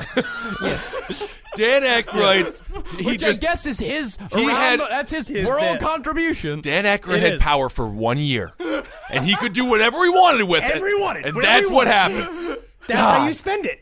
He loved music. I will say Dan Aykroyd loved music, and he liked being on the forefront of music, because that's what the whole Blues Brothers thing was, is that he was trying to bring blues back, and then like John Belushi and him like shared like really edgy tastes, where John Belushi was really into punk music and all that shit. So this was Dan Aykroyd being like, I can hip hop as well. You should have seen me dancing back as Elwood Blues in my old Blues Brothers days. And you're going to just imagine the faces of Eazy-E and Dre. Honestly, staring I wish at he him. would just. He's got to direct in Nothing But Trouble too at this point. I wish that he would. Still his only movie. He Which, better. by the way, we've caused the Rotten Tomatoes rating to go down. Down. Yeah, the point was to push it, and then we had Yes, more it is falling. attention brought to it, and then I guess democracy does work. It's at 5% now. It started at 8% before we started talking about it. Now it's gone down. So we are sorry, Dan. Yes. Unaccomplished mission. We tried. So based on the strength of Tupac's verse in Same Song, and that song, by the way, is much better when it's stripped of the Nothing But Trouble context. Tupac. It's great though. It's so good. It's a great song. It is a great song. It's a great song. Yeah. It's very, and Tupac's verse specifically like ties the whole song together. It's fucking great. But after that, Tupac struck out as a solo artist and signed with Interscope Records in 1991. And with Tupac's first 2 records, he established himself as what Ben Westhoff classifies as more of a Bob Dylan type. Westhoff said that like Tupac, he wasn't the most technically talented, but he could communicate experience and feeling like nobody else. Right. And in Tupac's case, that experience was, as is described by Westhoff, being desperate, black, and poor. And while Dre and Snoop could be almost cartoonish at times, Tupac's music was brutally real. In other words, there was no like $20 sack pyramid or like W Balls sketches on Tupac's albums. Oh, W Balls. I think that's the one that got my friend kicked out of the house. If you're licking, it's a W Balls. W Balls. W Balls. W Ball. God, Doggy Style was hilarious. It was so funny. It was so funny. No one that is like kind of lost on that whole thing. That kind of happened because of the blowback that they got from NWA. When Straight Outta Compton first came, it was so fucking controversial, and it caused them so much trouble that they went away from being political. Like that's where Ice Cube, when he left, he went to go be political. NWA and all them, but kind of like became party boys. But then their shit was also about being as disgusting as humanly possible. Yeah. And Eazy-E specifically. Yes. Yeah. Yeah. They were going for it. Oh, yeah. Well, but we may talk about Gimme Dat Nut later. It's a song. It's Dog Meat, we will. You and I will. well. Of course we will. Too real. That's where the name came from, man. Straight Outta Compton, man. If it's a song sung by cartoon squirrels, that could be kind of. If you think about the squirrels eat nuts. Oh, so it's about like a squirrel like face fucking another squirrel? Oh no! I went. Ooh, I did see a squirrel eating a graham cracker yesterday, and that was That's fun. adorable. That's really fun. Was there cum on the graham cracker? Is Well, that I where didn't it want ties to. in? No, there was not, Henry. Good Lord. Well, back to Tupac. With the exception of the later hit California Love, Tupac's music wasn't necessarily what you would call fun. Yeah, Tupac would never be good with the photographer after he took of a bunch of pictures and it said, "Okay, with this one, have fun with it." Like I don't think that would ever pan out. Yeah, I suppose so. Yeah, it was fantastic, but you're not going to put on Dear Mama at a party, but you're going to put on Gin and Juice. Right. Yeah. Good point. Yeah. Yep. I put Dear Mama on at a party, I guess, but it would have to be like a funeral party for my mother. Yeah, it's a little sad. Yeah. Although change works at parties. Yeah. For the introspective every party has to have one introspective moment. I suppose so, but maybe we'll go with like barbecue. Yeah. Like you're not. I don't know if you're going to put on Tupac at a barbecue necessarily. Sure. Yeah, but you can definitely put on nothing but a G thing. Sure. And everyone's going to have a great time. Absolutely. But even though Tupac was without a doubt the most poetic of them all, his rap sheet was also longer than anyone else's, at least among the stars. In 1992, Tupac drew a legally registered gun during a fan meet and greet following a convention. Think about this, though, honestly. These people paid to meet you. It's like, we're going to be doing some VIP meet and greets, and it's going to be really hard because you're like, hey, listen, Pac, thanks so much for having the meet and greet, but I paid $150. I'm going to want to see your gun. Yeah. I can imagine he was quite uncomfortable here. I mean, these aren't. Well, he was at a music festival. Yeah. It was at an outside music festival. He's like just going up, just talking to fans, signing autographs. A guy starts talking shit. Confrontation happens. Tupac pulled out his gun. It was like him just like showing him the gun. I thought it was like, and this is my special gun. And they're all like, oh, no, okay. It's more serious. No. That was like Tupac drew his gun looking to fire it, or at the very least, looking to intimidate the guy. I understand that's not the right thing to do, but why is this guy being a schmuck? Yeah, I mean, why are you going to pull a gun? And also, Tupac, as we'll see in another example later, Tupac had kind of slippery fingers when it came to guns. He wasn't very good at handling them because in this case, he ended up dropping the gun. And when one of his entourage picked it up, the gun went off and it shot a 6-year-old boy in the head. Fucking killed him instantly. No charges were filed, but Tupac did pay the family a $500,000 settlement. Very sad. And about 8 months later, Tupac took a baseball bat to a guy named Chauncey Wynn during a concert in Michigan and did 10 days in jail. Then, a few months after that, he got into a gun battle with a couple of off-duty cops and shot one of them in the ass. Although that story seems like everyone was at fault. Okay. Everyone was kind of acting like an asshole in that one.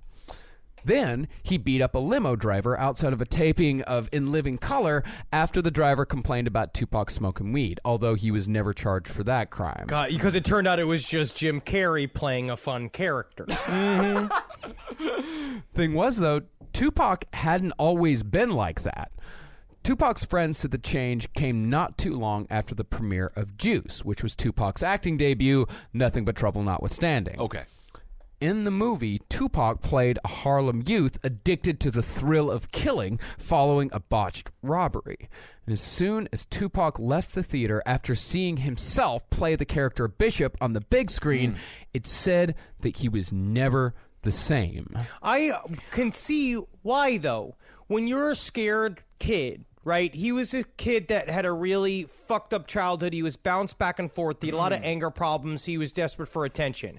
The music side of shit, right? Because what do you see just on the small level of work that we do, or when you see friends like really become famous in the entertainment industry? A part of what happens is that you do believe up to a point where like money will solve all my problems. It's like what I need is money and fame and all this shit, and I will be totally fulfilled. When that shit gets delivered, you realize, oh, I didn't actually get the void filled. Like, I didn't become the strong man I always thought I would be. Like, the thing that I was searching for, the energy I'm trying to connect to that would make me feel whole. When he saw himself fill the loop of being a real criminal, I think that made him, it's somewhere deep inside, be like, that will make me feel real. That will make me feel whole. So that now I can walk the walk, and that everyone can be afraid of me like I used to be afraid of everybody else. And he got a lot of validation for that role as well. So perhaps in search of identity, that was a good way to go for him. Yeah, and now, after coming out of the movie, Tupac wanted to be Bishop. So he started hanging out with gang members whenever he could, and he started acting accordingly. Meanwhile, back over at Death Row, the gangs were starting to take over there as well. Both Blood and Crip gang members became regular fixtures at the Death Row offices, the latter acting more as Snoop Dogg hangers-on, while the former were there at the behest of Suge Knight. Like, they were hanging out so much, like, people would take the stairs to avoid the death row offices. Makes sense. Because All right. they would just hang out in the lobby. And so they would come in like lifting up furniture and shit. They were saying like all these people from like they're the people that do all of the what's the term? The people that do their A&R? The people do their A&R and the people that did their distribution, the nerds from downstairs would come up and they'd see like fucking gangbangers taking the furniture out and they'd be like, hey, you should put that furniture down. And then they would say shit being like, if you don't make a problem, there won't be a problem. And so they'd just be like, we're just going to skip the lobby. Yeah. We just don't need to come back here anymore. Sure. And Dr. Dre was starting to get sick of this shit because Dre never wanted to be an actual gangster. All Dre ever wanted was to make money doing music. And, relax every now and again in the lobby on a chair or a couch, a Culligan water machine, something like that. Maybe a nice potted plant. Yeah, and Dre, he'd played his part well. But when the actual gangsters started showing up, Dre wanted no part of it. But that's not to say he didn't contribute to the turn of the worm when it came to violence and hip-hop, even if it was indirectly. The turn of the worm. Yeah. The turn of the worm. Yeah, when the worm turns. When the worm turns. Now, this is a sentence that's never been said before. So I don't know where that came from. Well, following Dre's split from Ruthless, a rivalry naturally developed between Dre and Eazy-E. There's a lot of bad blood there. But it wasn't Eazy that started it. It was Dre. Dre absolutely eviscerated Eazy on the Chronic second single, Dre Day, and seemingly he did it for no reason at all. But didn't Eazy take all that money from him? Eazy did take all the money. That's a reason, right? That's a reason, but come on, man. That's you threatened money. the guy's mother. Yeah. Money will get you killed. You don't mess with money. I think once you threaten a guy's mom, like that's when I think that's when the slate's wiped clean there. All right. But Dre should have known better, because even though Eazy wasn't super hardcore, he was still a hell of a lot more real than Dre. For example, after NWA broke up, Eazy started selling dope again just because he was bored. Oh, hey. My dad worked for Wackenhut What? after the NYPD because he just had to get back in the game. What the hell is this public masturbation business? You've Wackenhut? heard of Wackenhut. I never heard of Wackenhut. We've literally done this joke conversation No, before. honestly, you have never mentioned Wackenhut No, before. Have you? you've never mentioned Never Wack. heard If you of it. have mentioned Wackenhut, I don't remember it. What is it? It's a place that your dad takes you when you've been bad in order to jerk out all the bad sauce. All right, we don't need to go into that.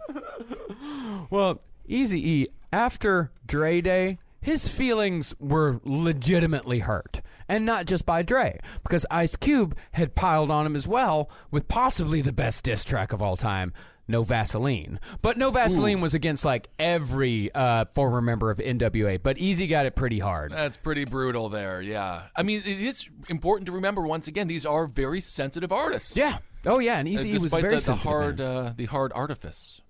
No Vaseline, what was that about? I don't want to. It's about the Wackenhut. It's actually a very similar the story. Wackenhut. Yeah.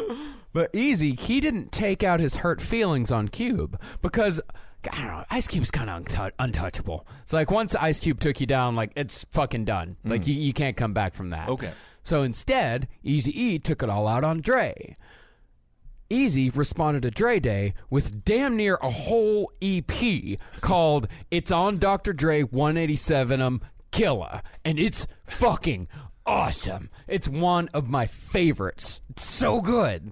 So he wrote an entire album just because Dr. Dre hurt his feelings. Yeah, it whole revitalized his album. career. Yes. Yeah, man. It's like him and fucking Alanis Morissette. Yeah. It's angry albums sometimes save you. So Dr. Dre is the Dave Coulier to Eazy-E as he was to Alanis.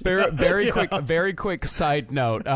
Tupac and Alanis Morissette almost opened a restaurant together. Really? Oh, I would have quit. Oh, man. And one more fun fact about Tupac. He read for the part of Bubba in Forrest Gump. Yeah, who else read for that? You mentioned some Dave other... Chappelle. Dave Chappelle also read for that. I think they cast properly. I cannot see Tupac as Bubba because I don't think that he would have gone along with a lot of what Forrest Gump was saying.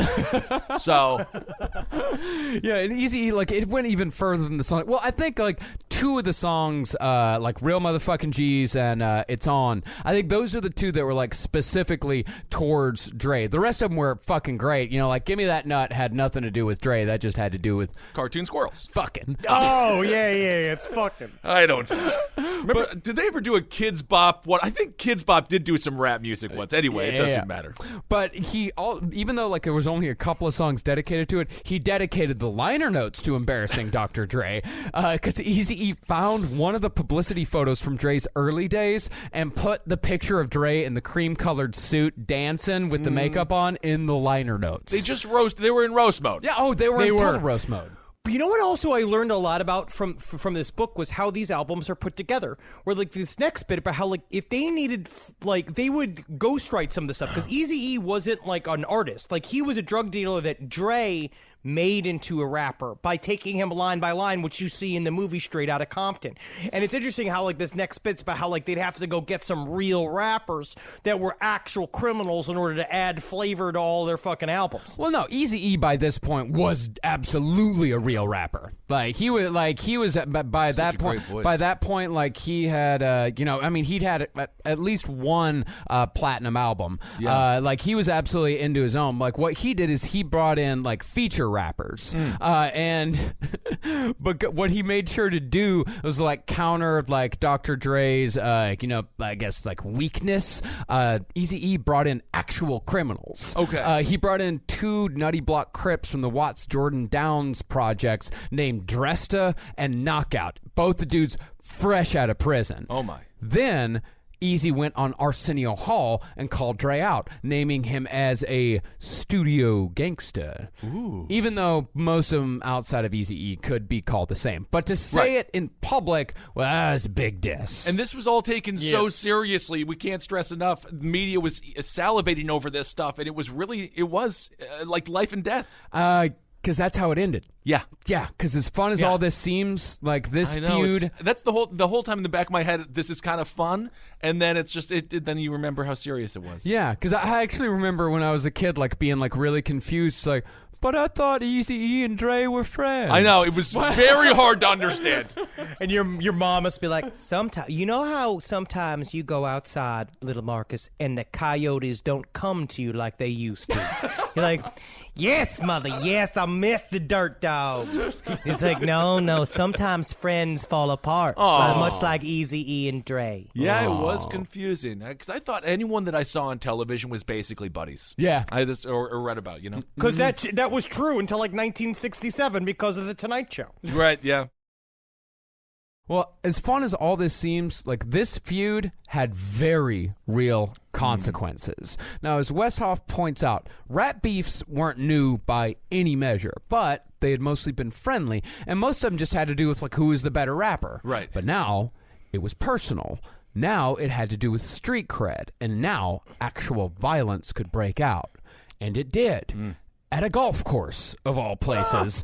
During the filming of the Montel Jordan video, Something for the Honeys. I like Montel. He's 6'8". Really? Yes, he sings about it. This is how we do it. Wow. Exactly. This is how we do it. Yeah, we kind of punch over every time we have to go through the doors, and when we're on planes, we do it very uncomfortably. Yes.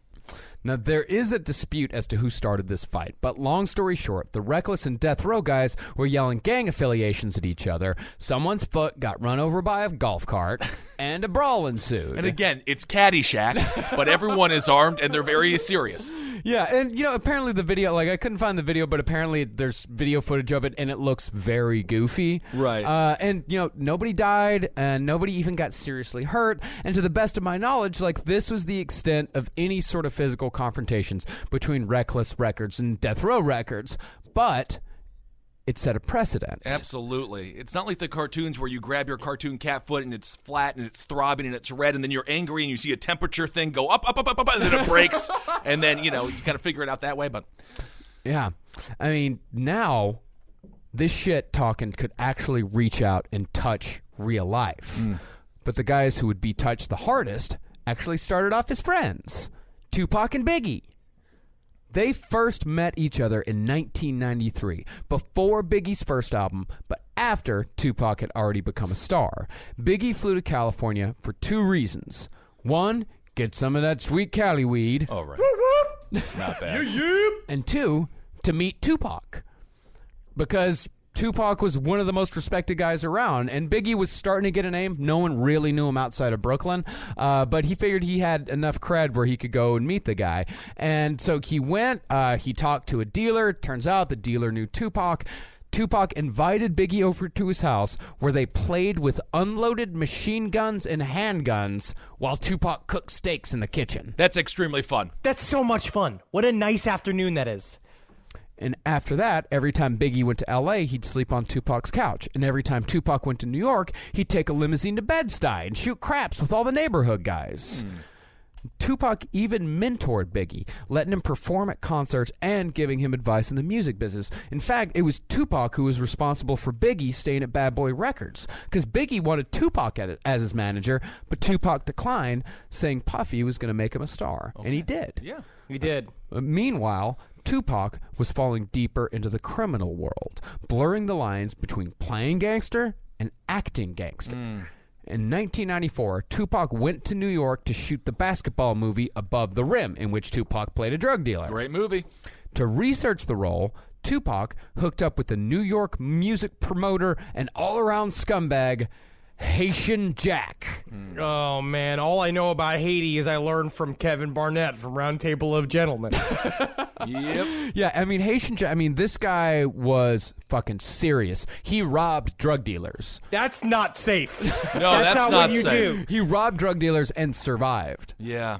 Now, even Biggie said, do not hang out with Haitian Jack. Right. Stay away from Haitian Jack. It's just unfortunate that they never gave Tupac a role as like a stay-at-home dad. Because I just feel like he was kind of emulating whatever role was given to him. Well, that's what they say, is that eventually if Ice Cube would have died and Tupac would have lived, they would have had the exact same career. Eventually, Tupac would have been in Are We There Yet? Yeah. I think Tupac could have done a lot better if he'd hung out with Margaritaville Jim. Because he's a very sensible businessman. And Haiti is a beautiful place. Of course, they were devastated by that earthquake. Of course. But Tupac didn't listen to Biggie or anyone else. And it was with Haitian Jack that Tupac was charged with committing the worst act of his life. In October of that year, 1994, a woman named Ayanna Jackson accused Tupac, Haitian Jack, and other members of their entourage of gang raping her in Tupac's hotel room. Tupac denied being involved to the end, although he did later admit to being in the next room and blamed himself for not doing anything about it. But a New York jury thought otherwise, found him culpable, and Tupac was sentenced to 1.5 to 4.5 years in prison. But in the interval between the crime and the sentencing, events would transpire that would be the unofficial kickoff to the East Coast-West Coast rap war. See, even though Tupac was facing full charges, Haitian Jack pled out on 2 misdemeanors. And in Tupac's mind, this meant that Haitian Jack had to have been a snitch and was setting up Tupac to take the fall for the crime. And this wasn't something he just kind of told his buddy, in conversation. He made his feelings known across the pages of the Daily News. Now, as Westhoff writes, calling out a man like Haitian Jack in the press is not a sensible move. But Tupac thought he was invincible, an actual gangster. But Haitian Jack was about to show Tupac just how wrong he was. Yikes. Unfortunately, though, the site of that lesson happened to be Quad Recording Studios in Times Square, where Biggie and Puffy just happened to be recording that day as well on a different floor. Tupac showed up to the recording studio that day to record a guest verse for a guy named Little Sean. Just before he was about to get on the elevator, he was approached by a trio of guys wearing army fatigues. And since that was the Brooklyn style at the time, Tupac assumed these guys were with Biggie. But just as the elevator doors opened, the guys pulled out guns. And Tupac went for his gun, but in trying to pull it out of his waistband, he accidentally pulled the trigger and shot himself instead. Oh my God! This is why none of these guys have training. Yeah. That's what they were talking about with Eazy-E back in the day too. He wanted all these AK-47s and shit, but he didn't know how to use them, so he had to hire somebody from the Fraternal Order of Police to come and like teach him how to use everything. It's really quite embarrassing. That's the Plaxico Burress move there when he got sentenced for shooting himself. Yes. I feel like he already served the punishment for the crime. Happened very quickly for him. But Yeah, so after Tupac shot himself, the guys beat the fuck out of him, stole his jewelry for good measure, and left. And by the way, Tupac always told everyone that he got shot 5 times. He did not get shot 5 times. Okay. He shot himself once, and all the other wounds were from the 3 dudes pistol whipping him. Okay. And after he got his ass kicked, he stumbled into the elevator, took the elevator upstairs. When the doors opened, there stood Biggie, Puffy, and a friend of Haitian Jack's named Jimmy Henchman Rosemond. His name was literally Henchman. Henchman. That was his nickname. I guess you better enjoy being a henchman and have no upward mobility with your career, because that you can't be like CEO henchman. It doesn't happen that way. My one job is to get beat up by Batman, and that is it. I do not get coffee. I do not go get lunches. All right, I get beat up by Batman, and eventually I get drowned helping out the Riddler. Later, Tupac said when he looked in Biggie and Puffy's eyes at that moment, they looked, quote, surprised and guilty. However, in 2011, a guy named Dexter Isaac fully admitted to being one of the guys who beat up Tupac. He said it was specifically on the orders of none other than henchmen working on behalf of Haitian Jack. Okay, and it's so just a coincidence. It's just a coincidence. And it's damn near positive that Biggie and Puffy had nothing to do with this. Probably didn't even know about it. And even if they did know about it, they weren't going to tell Tupac because Tupac was going to go back home. And Biggie and Puffy, they still had to deal with Haitian Jack. Right. And Henchman, the reason why he was there was he was the manager of the guy Tupac was supposed to record with that day, Little Sean. And the Bad Boy crew, they were just friends with Little Sean. So they were just hanging out. But Tupac didn't see it like that. Because he had also become so egomaniacal that everything had to be about him and had to be about him being the world's biggest criminal and all this kind of shit. But it's like, no, man, you threw your own future down the toilet. Those were your allies. Biggie and Puffy, they would have helped you out. And things escalated even more when Tupac went to prison almost immediately after the assault. He said guys were constantly coming up to him, telling him like, hey, heard Biggie and Puffy shot you. They're doing it just to cause shit. Yeah. Everybody's full of shit. Yeah. All of these stories are half bunkum. You half bunkum. Oh, yeah, bunkum. Whoa, half bunkum. Oh, we got a 2 out of 3 on the bunkum scale here. Are we going to go 3 for 3? Wow. That's my bunkum bell. Every time I hear bunkum, I'm going to go ding, ding, ding, ding, ding. Bunkum bell. That's why you got to stand up in the cafeteria and say, guys, I just want to let you know I've heard about the rumors. I'm good. No need to continue to come up to me and tell me this stuff. You know, I can really kind of see like what Tupac was thinking because a little after the shooting, Biggie released a song called "Who Shot Ya" with lyrics that could be read as a veiled admission of guilt. Specifically, "You rewind this, big boys behind this." Right, and this was all over the media. Yeah, but the problem was "Who Shot Ya" was recorded months before Tupac was shot. It had nothing to do with him because it's not like gangster rap songs about a dude getting shot are exactly rare. Oh, all right. But you're saying that maybe Biggie could see the future. Is that possible? And Biggie hanging out with John Titor. And he knew what was going to happen, and so he buried all those songs. That's where he recorded all those extra songs that have the 5 concurrent albums that came out after his death. Or him and Tupac, they made friends, faked each other's death, and now they're living in gay paradise in St. Martin's under other names and plastic surgery. I do want to believe that's true. That would be a fine conclusion to all this. It really does come down to the collective unconscious, though, and just sort of chaos magic. All of this stuff just fits so perfectly with the way it concluded. Yeah, it really it's one of those things where it's like it's almost destined to happen. So Tupac, you know, like he believed wholeheartedly that it was Puffy and Biggie behind it, and nothing anyone could say otherwise could sway him. So he just sat in prison and stewed, and that was between answering letters from Jim Carrey and Tony Danza. Jim Carrey. Well, Jim Carrey because Tupac was on In Living Color, and yeah, they knew each other. Yeah. from back in the day. Yeah. I don't know how Tony Danza fits into it, though. This is what I'm going to say to you, Tupac. I hope you're doing good in jail, because a lot of people ask me all the time, who's the boss, right? Who's the boss? And I got to tell you what, you're the boss. Wow. Okay.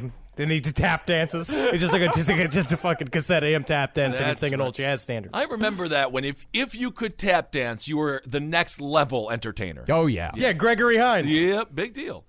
But Tupac, he wasn't going to get out of prison anytime soon, not without help. His bail had been set at $3 million. And even though his first two albums were extremely successful, the second one more than the first, Tupac didn't have anywhere near that kind of money. Because you remember, he'd had a lot of legal troubles leading up to this. Right. So he had a lot of bills to pay. The man who did have that money, though, was Suge Knight. According to original Gangstas, Tupac got a hold of Suge Knight first, asking for help, as he had no one else to turn to with that kind of money. And in this, Suge saw a fantastic opportunity. He already had the best producer on the West Coast in Dre, so if he were to add the best rapper in Tupac, Suge Knight would be set, and Death Row could be one of the biggest labels on Earth. And so negotiations were made for Tupac to move from Interscope to Death Row, which actually was under the Interscope umbrella, so it wasn't really much of a problem anyway. The problem here was the deal. In exchange for Death Row legal services and bond, Tupac appointed Suge as his manager and signed on for 3 albums with Death Row Records, essentially selling himself to Suge Knight completely, because now Suge Knight is both his manager and his label rep. And he's the one who bailed him out, right? And he's the one who... This is indentured servitude, isn't it? A little bit. I mean, Tupac was, he was getting kissed on in the downstairs, but other men's downstairs. Possibly. In That's a jail. rumor. There's a rumor. That's a rumor. He wasn't handling jail well, so he reached out to Suge, and Suge is like, like he pulls out a fucking scroll, like it's like the whole thing, like his signature burns on the paper, which is essentially, this deal is what kind of dooms Tupac. It sends him on the collision course with Biggie. I didn't realize that Suge Knight sounded like Sweet Tooth from Twisted Metal, but So, like, less than a month after Tupac agreed to this deal, the $1.4 million bond was paid, and Tupac was back out on the streets. But the thing was, that 1.4 wasn't really paid by Death Row. It was an advance on future royalties, which binded Tupac to Suge even closer. So it was a loan. So Death Row wasn't really paying Tupac. Tupac was paying it. Tupac was paying Yes. it. Right. Yeah. Just on the back end. Yeah. He was just paying it on the. He was just. It was pretty much like a no interest loan. And while Suge was there visiting Tupac in prison, he was told all about the supposed plot on Tupac's life on behalf of Biggie and Puffy, and Suge believed him wholeheartedly. Yeah. Or, at the very least, saw a hell of a business opportunity in front of him. Yep. Oh, I thought you were going to say, or whole-buttedly. See, separate, Suge and Tupac were volatile but not explosive. But when they joined forces, it was like setting a match to gasoline. And a lot of people, including Tupac and Biggie, were about to get burned to death as a result. A lot of people made a lot of money. This is where this was like it transformed into something so much bigger than it was before. They'd already made a lot of money, but once Tupac signed on to Death Row, that is when Death Row really exploded. That's when things blew up for them, because the Chronic and Doggy Style were huge, gigantic hits, but none of them compared to what Tupac sold. No. And Biggie was about to sell even more records as well. Yes, a hard lesson is about to be learned. But I'll tell you what, next week we're going to be getting to some hardcore conspiracies. We're going to talk about the fact that fucking Tupac is still alive. He's not. We're going to talk about I just saw him on a it. YouTube video. Yeah, see? Yeah. You see? We're going to alive talk about forever. a lot of shit. Absolutely not. There's a very good reason why his posthumous material is so large, which we'll get into next Open next the episode. casket! I want to see his fucking bones! Everything about the Biggie and Tupac case is I mean, it's a fascinating story. Yeah. But the reasons behind them are reasonable. They're playing to see why people. They're playing to see, and they're gonna. We'll get into it because a part of it was like there was a $400 million lawsuit against the LAPD saying that they had fixed their murders, which is the part of the reason why the conspiracy theory got so big. But we're gonna get into the reason then, which I also believe is just as crooked, why that conspiracy theory got fucking popped. Yeah, so we'll get into all of that stuff here on the next episode. Great outline though, great base, great amount of information there. So Thank we you can very really much. get No. so we can jump off of that for the next one. All ode to original gangstas. Like it's such a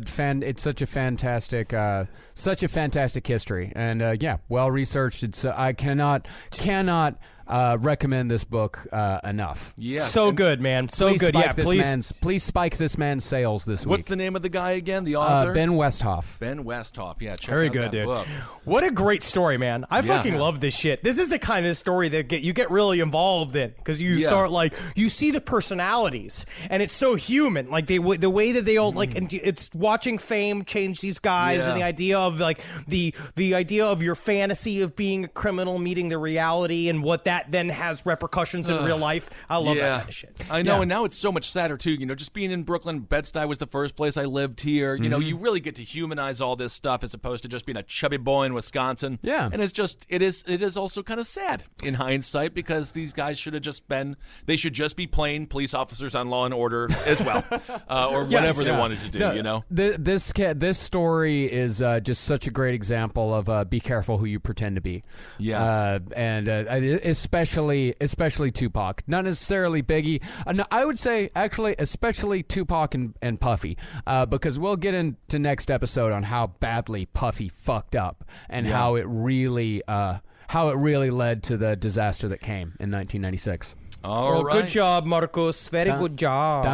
Thank you. Let's see here. So what do we want to do? We have a bunch of live shows coming up, and we have to clarify one thing. What's this? Is it Ticketmaster? It's Ticketmaster. Okay, These fucking stupid-ass, badly designed websites. Yes, so we apologize for the confusion out there. We got some VIP tickets. We're going to start doing that because we couldn't see everyone that we wanted to see at the other live show, so this is just going to be a way to streamline it. But then we also just have the regular price tickets. Yeah. And for some reason, when you went on there, the first thing you saw was $100 or $135, but that's not the price. Yeah. So we're working on that the best we can. I have no idea how to talk to these idiots over there. So the vast majority of the seats for our live shows, they're regular ticket price. The VIP is like something new that we're trying out. Like it's like a meet and greet session afterwards. Yes. Everyone gets like a free poster and like a lanyard. And I know Henry loves lanyards. Who doesn't love a lanyard? Everyone loves a lanyard. But yeah, I love lanyards. Yeah, it's something new that we're trying out. But we're definitely not we're not punishing our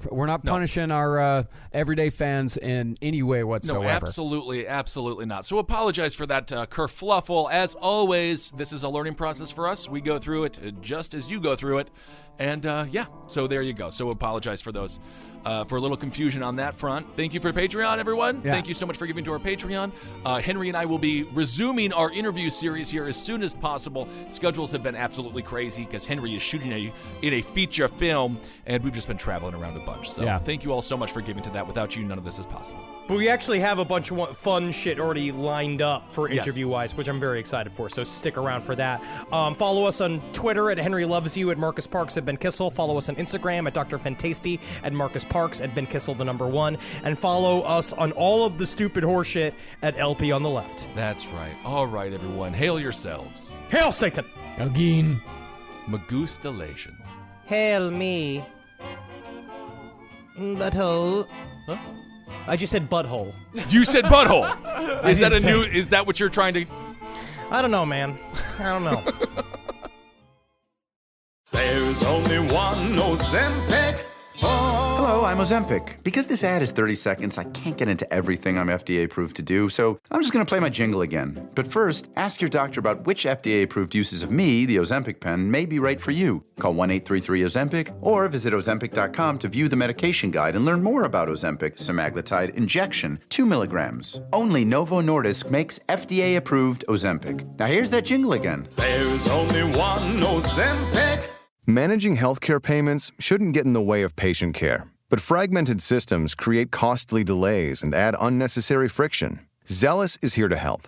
We simplify healthcare's financial complexity by connecting every step of the financial journey for payers, providers, and members. That way, everyone can focus on what matters most. Because when the financial experience works, care doesn't just happen, it flows. Learn more at zealous.com.